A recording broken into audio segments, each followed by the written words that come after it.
different people I met, they are all so strong. They just like push through every day.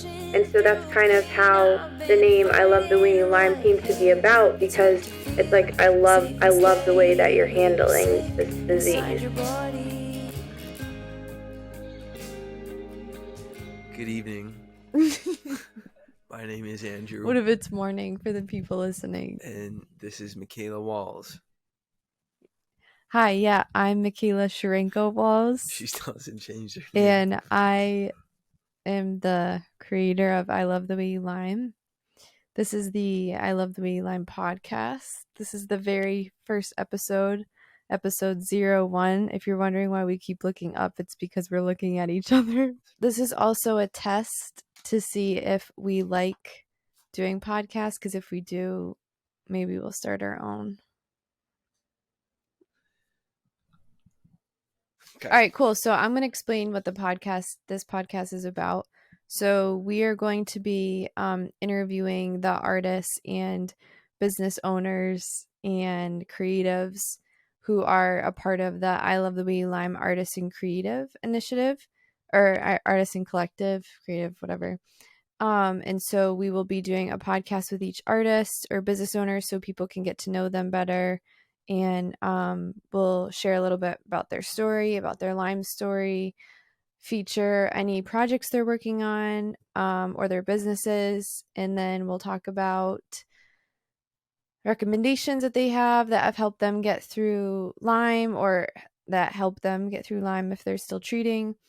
And then share any blog posts if they've written those, as well as social media links. So I will be hosting normally. I'll be interviewing the artist, but I didn't want to just talk to I'd be myself co-hosting, of course, right?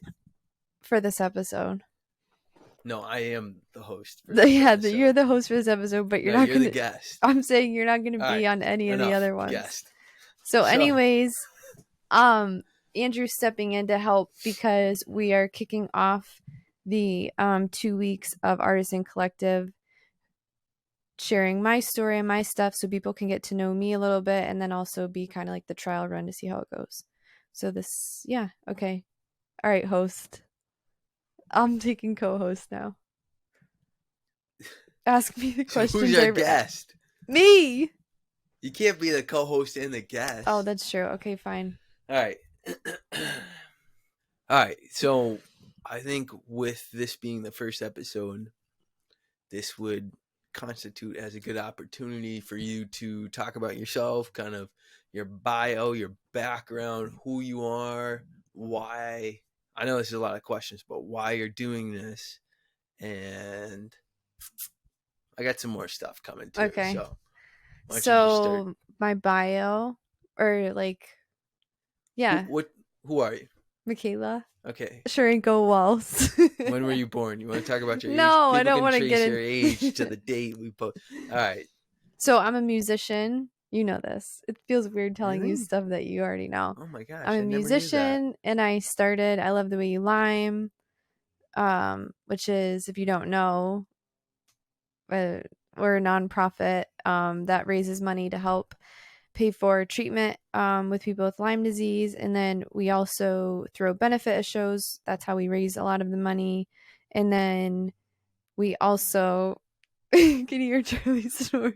We're renting a dog for 2 weeks and she likes to snore. Okay. We're also starting this new initiative because to me it's really important to not only feature artists, business owners, creatives with Lyme to show what they're doing, but also for them to share how they are pursuing their passions while they have Lyme, while they're treating. So I want to feature those artists, but then also I'm hoping it'll inspire people there's so many people who like are dancers, actors, people who are, or people who are just active who like they can't do those things anymore because of being sick. And so I'm hoping that when they hear people tell their stories about how they're pursuing it, even though it might look a little bit different than what they thought it would, it'll inspire them to kind of still work towards their passions. Sure, of course. And that's so awesome.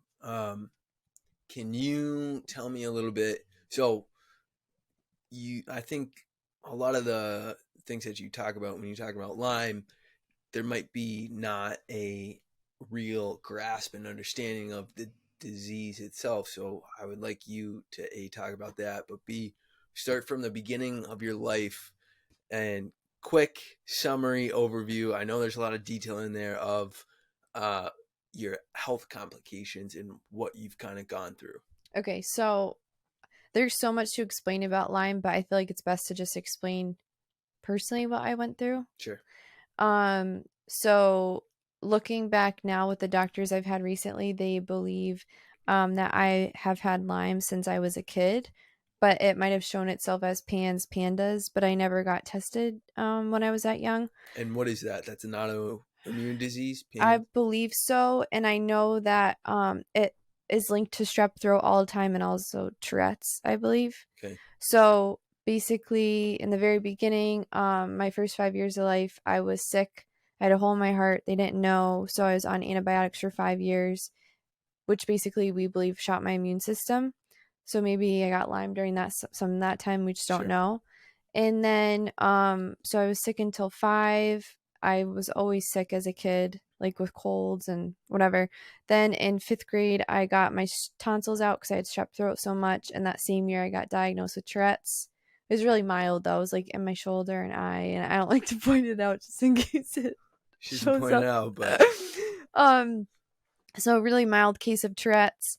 And then I didn't really have any issues until freshman year of high school. I threw up for like the first year, getting sick all the time. I had like a pain in my stomach. They didn't know if it was an ulcer or allergies. I was like in and out of the hospital a couple different times. And well, actually really in and out of the doctors in high school.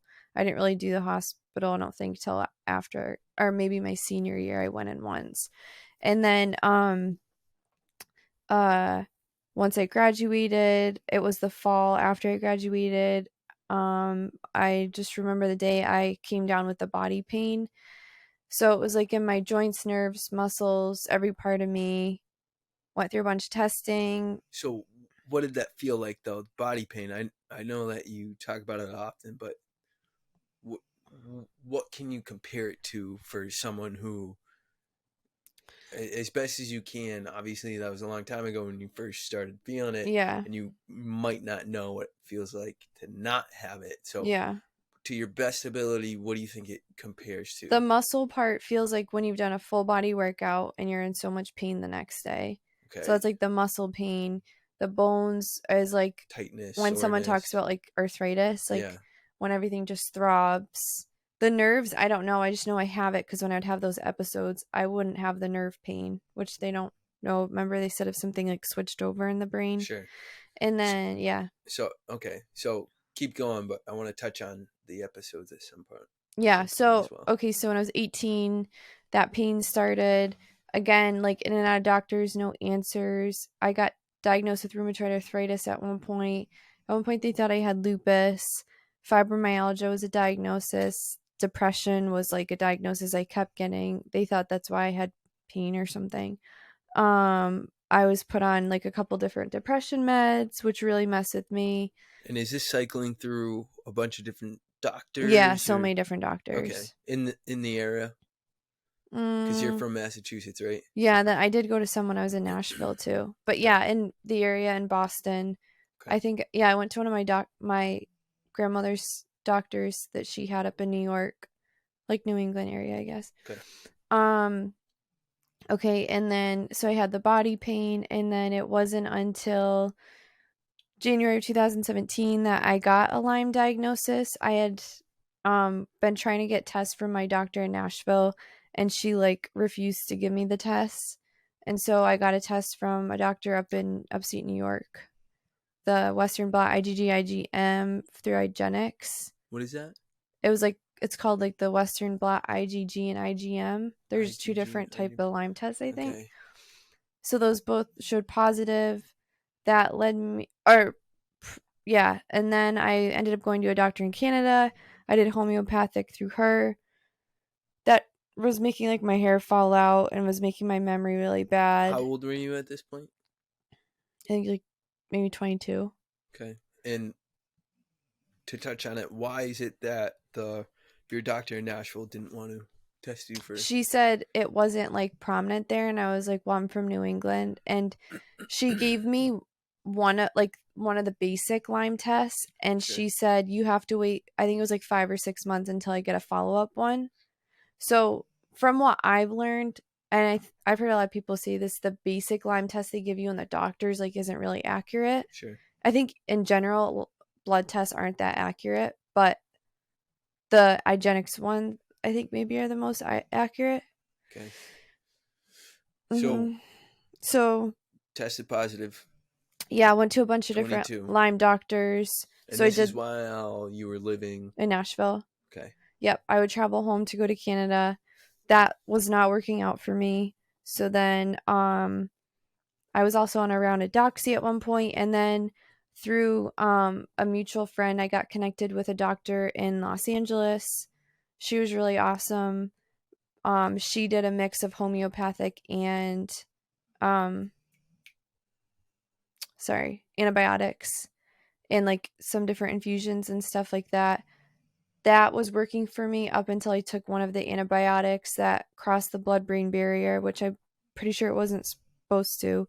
And that's when I started getting those neurological episodes where I would like lose my speech. It looked like a stroke. So can you explain what the blood-brain barrier is for people? No, I don't know. Okay, so I believe that the medicine just entered where it wasn't supposed to. Yeah, the intensity that drug gave you crossed from flowing into your blood into your neurological brain, I guess. Yeah, because that's when I started having the neurological episodes. The first one lasted like 6 or 7 hours. Wow, and what were those like? I just looked like I was having a stroke. I couldn't talk. I had no control over my body. And then the first one was the worst. And then I got them for like 2 years, but it was like every couple months. I never knew like why they came on, Sure, when they'd come on. Okay, and were they painful? No, I actually every time I had one, I felt like my pain like 40% less. Wow. It was really weird, but that's why we think that a lot of the pain's nerve. It like flipped a switch, and then the nerves didn't hurt. I don't know. Interesting. Yeah. Okay, so then. So yeah, I stopped having the episodes. Right, and then you met me. Wait. Oh yeah, I actually did meet you, and then I went to the other doctor who I've been seeing, and he does homeopathic. And then ever since seeing him, I stopped having the episodes. I got rid of all my treatment, right? Yeah, I believe so, because that was like the timing. I got rid of all my co-infections, parasites. And how many did you have? How many parasites? Well, part of the testing. Oh, how many co-infections? Sure. I had like over 30 or something. I thought it was more than that. Oh, I forgot. I got stem cell before. I had stem cell treatment before I went to him. Big gap. When I went to stem cell, I only had like 12 co-infections or something. And then. When was this? I got stem cell in May of 2018. Okay. I didn't go see the new doctor till September of 2019. Okay. And at that point, you had flown to LA Angeles for the stem cell. And can you talk about real quickly what the process for getting stem cell was? It was a 2-week process where they had to prep your body for like a week and a half with like a ton of different treatments, infusions. It was really horrible. What did they do though? You know what I mean? Like what is it that stem cell treatment did? After they prepped my body, they took like this wicked long syringe in my back fat. They pulled the fat and then they processed it and pulled the stem cell out. Okay. Put it in this like machine, and then they put it in with a little bit of blood, and then they put it back into my blood. Yeah, and they populated that stem cell, right? With like it was like million, like thousands and thousands every 10 days or something. You got like more. It like kept multiplying. Cells. Okay, and so that stem cell didn't help as far as your Lyme disease pain and kind of symptoms and whatnot. However, I think it helped. There was one thing that got fixed, right? Oh, I got my sense of smell. When did you lose it? I don't think I ever had it. Interesting. Or, yeah, I don't know. They said from all the antibiotics I was on when I was a kid. Crazy. Yeah. Okay. But now I can smell All right. you. So,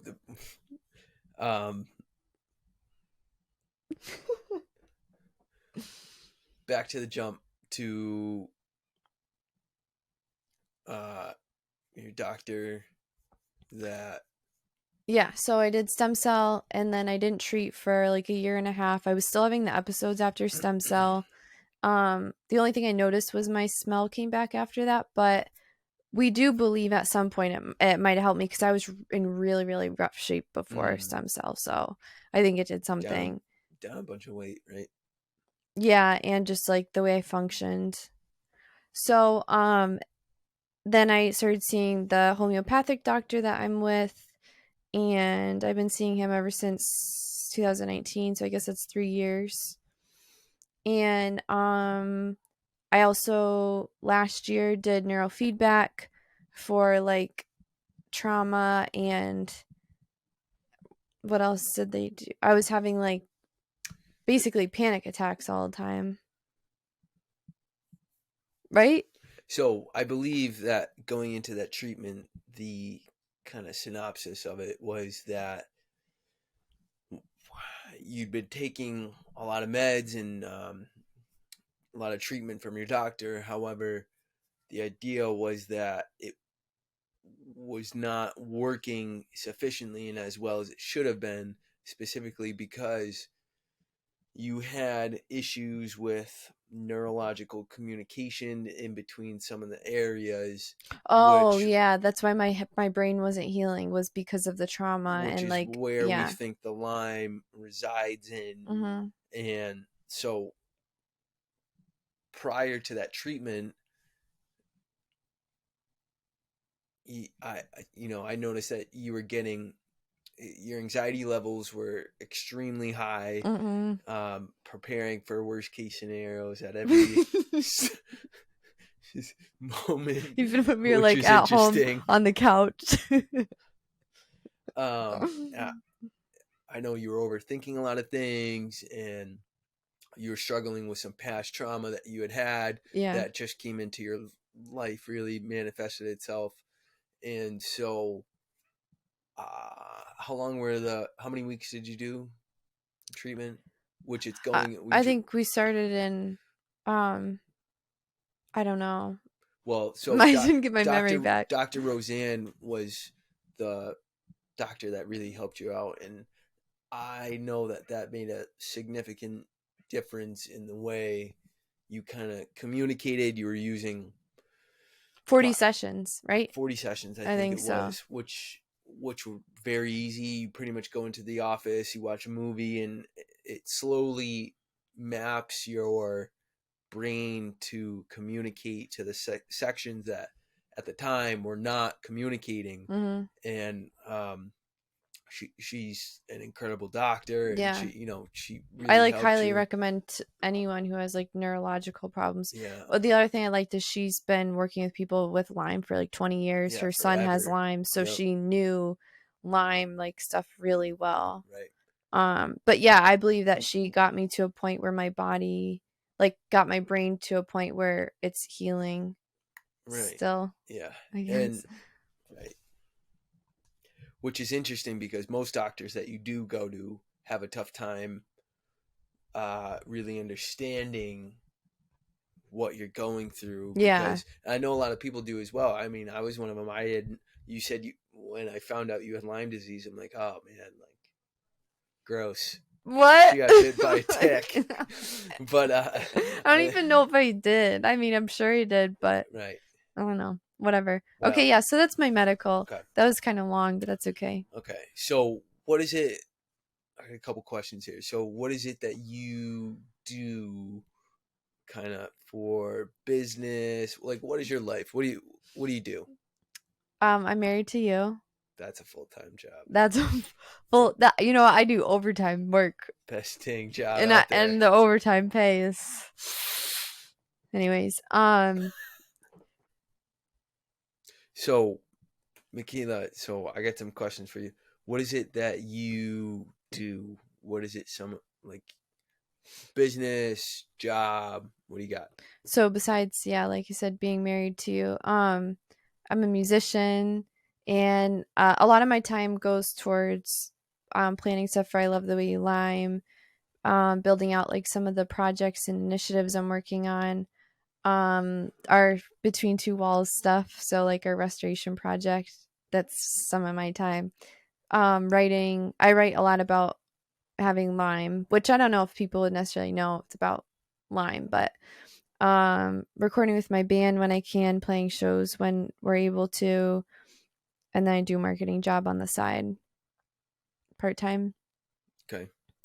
Right? That's pretty much it. I make clothes when I have time and sell them, and then a portion of the money that I get from the clothes goes towards I Love the Way You Lyme. Right. As well as when we play shows, the money goes towards I Love the Way You Lyme. Some of it. You're dog mom, I hear as well. I am right? a dog mom. Yeah, okay. It's pretty cool. Yeah. Is that like the most important? Probably. Right, and then married to you is the second most important. I'm gonna tell your mom that. How do you manage with kind of some of your? I know that your body pain it's a daily battle in overcoming that. What are some of the things that you do to help manage that suffering? More recently I started working out, which really for me a lot of times it just looks like I've been doing that 75 hard, so the 2 45-minute workouts, but for me that's just been going for either 2 walks a day, at least 1 walk, and then stretching. I've done some yoga. I tried doing some weights, which I'll get better at. And I really want abs by the time I'm 30. So doing ab workouts. Sure. Yeah. Has that helped you? Has that helped manage your pain? What has that done for you? I feel like it's helped me not be as stiff.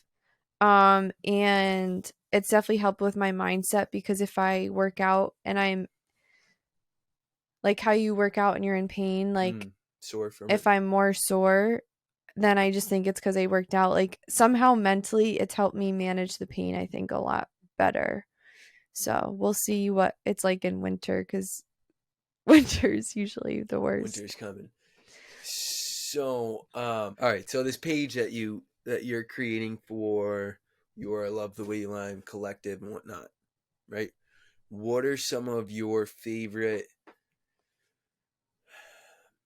Are there other people's recommendations up right now, or is it just what are some of your favorite things about?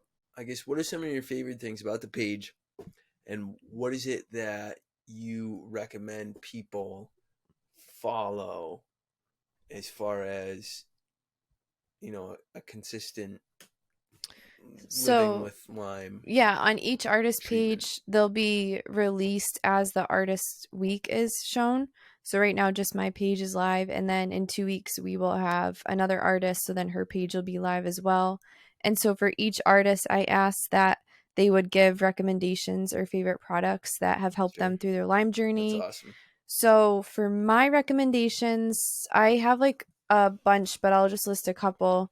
They've been things that have helped me. So the first thing I did was, or one of the things is mud water. So a lot of people that I've met with Lyme can't really do caffeine because it makes the heart palpitations worse. So I had to stop doing caffeine a couple years ago. And when I switched over to mud water, not only did it give me like enough energy, I felt like, but it gave me, after a couple weeks of drinking it, maybe a month, it gave me like mental clarity, I felt like, and better focus. processing. Yeah, like I would just like That's focus awesome. better.